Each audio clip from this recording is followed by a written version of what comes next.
Unjuk rasa tolak Omnibus Law di gedung DPRD Tasikmalaya berakhir ricuh.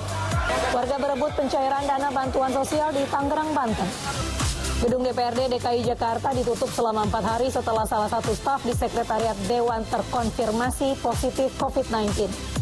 Halo, selamat malam pemirsa. Kepala Biro Koordinasi dan Pengawasan PPNS Barreskrim Polri Brigjen Prasetyo Utomo dicopot dari jabatannya terkait kasus surat jalan Joko Chandra. Bersama saya, Mirpa Suri, inilah Ainis Malam selengkapnya untuk Anda.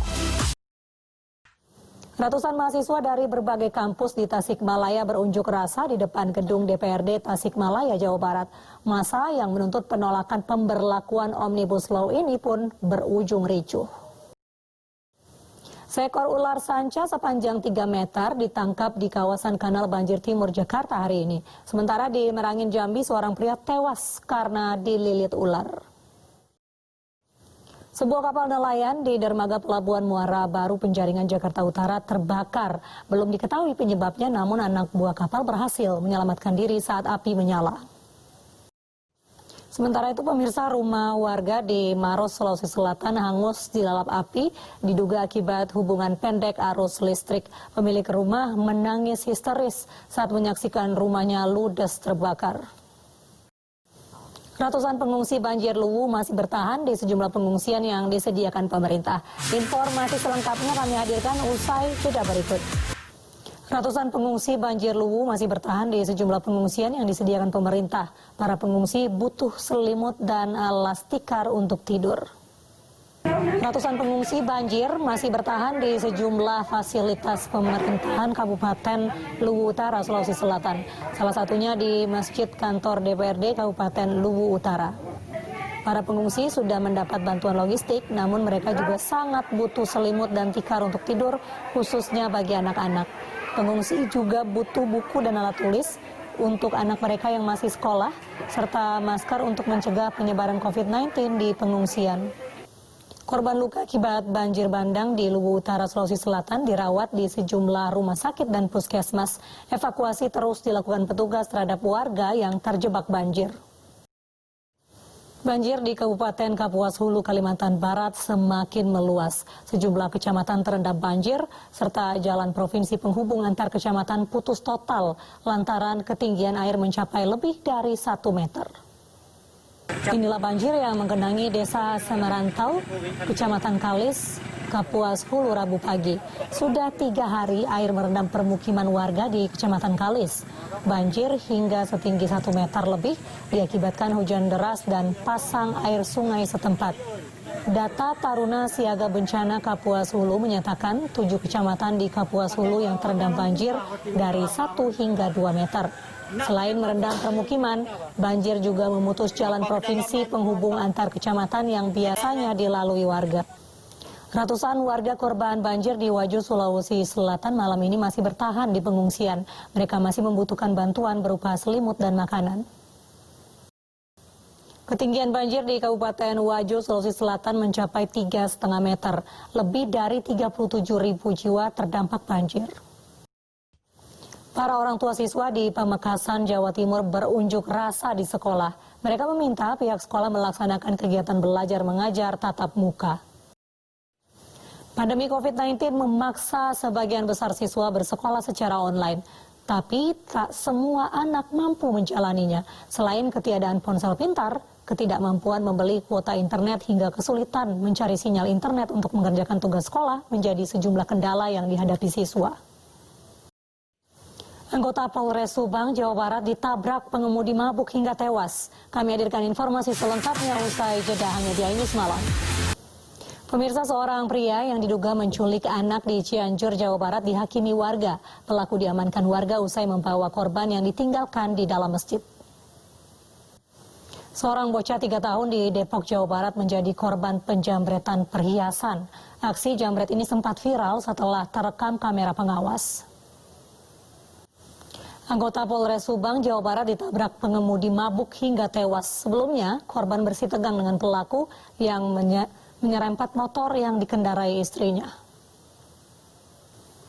2 bandar narkoba dibekuk tim Heina Satres Narkoba Polresta Padang. Dari tersangka, petugas mengamankan 3 kg ganja yang disembunyikan di dalam ransel. Gedung DPRD DKI Jakarta ditutup selama 4 hari setelah salah satu staf di Sekretariat Dewan terkonfirmasi positif COVID-19. Informasi selengkapnya sesaat lagi. Antrian panjang terjadi saat ratusan pengendara kendaraan bermotor yang hendak masuk ke Makassar, Sulawesi Selatan diminta menunjukkan surat keterangan kerja. Masih tingginya angka penyebaran COVID-19 menjadi alasan pemerintah Kota Makassar membatasi pergerakan antar wilayah. 101 pasien positif corona di Pusat Pendidikan Militer di Bandung, Jawa Barat dinyatakan negatif dari hasil tes swab kedua. Selain tes swab, tim uji klinis akan memberikan kombinasi obat dan dosis kepada pasien positif COVID-19 di secapa Angkatan Darat. Meski demikian, pemirsa, hasil pemeriksaan laboratorium PCR dari swab pertama terdapat tambahan 27 pasien positif.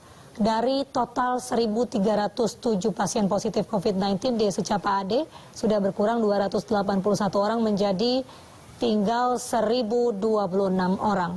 Selain itu, tim uji klinis anti COVID-19 dari 3 institusi TNI, Badan Intelijen Negara, dan Universitas Erlangga akan memberikan beberapa kombinasi obat dan dosis kepada pasien positif COVID-19 di secapa AD untuk mempercepat penyembuhan. Gedung DPRD DKI Jakarta ditutup selama 4 hari setelah salah satu staf di Sekretariat Dewan terkonfirmasi positif COVID-19. Selama ditutup, seluruh ruangan di gedung DPRD akan disemprot cairan disinfektan. Pencairan dana bantuan sosial di Kecamatan Kelapa II, Kabupaten Tangerang, Banten pagi tadi dipadati ratusan warga. Warga yang tidak sabar mengantri bahkan sempat membuat petugas emosi. Seorang pemulung terjaring razia di kawasan Kebonjeruk, Jakarta Barat. Pemulung membawa uang tunai 7 juta rupiah dari penjualan sembako bantuan sosial di masa pandemi COVID-19. Pemirsa, DKI Jakarta hari ini mengumumkan jumlah penambahan positif COVID-19 terbanyak kedua setelah Jawa Tengah, yaitu 260 kasus. Sementara total pasien positif COVID-19 di Jakarta hari ini mencapai 15.173 kasus. Sejumlah kelurahan di Jakarta Pusat dan Jakarta Utara mencatatkan jumlah pasien positif COVID-19 terbanyak. Jumlah pasien positif COVID-19 terbanyak ada di Kelurahan Pademangan Barat, Kecamatan Pademangan, Jakarta Utara. Jumlah pasien positif COVID-19 sebanyak 200 orang, pasien sembuh 156 orang, dan meninggal dunia 14 orang.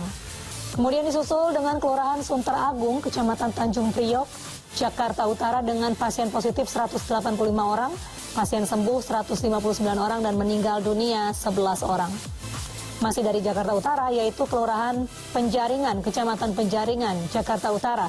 Di kelurahan ini ada 179 pasien positif COVID-19, 132 pasien sembuh, dan 6 pasien meninggal dunia.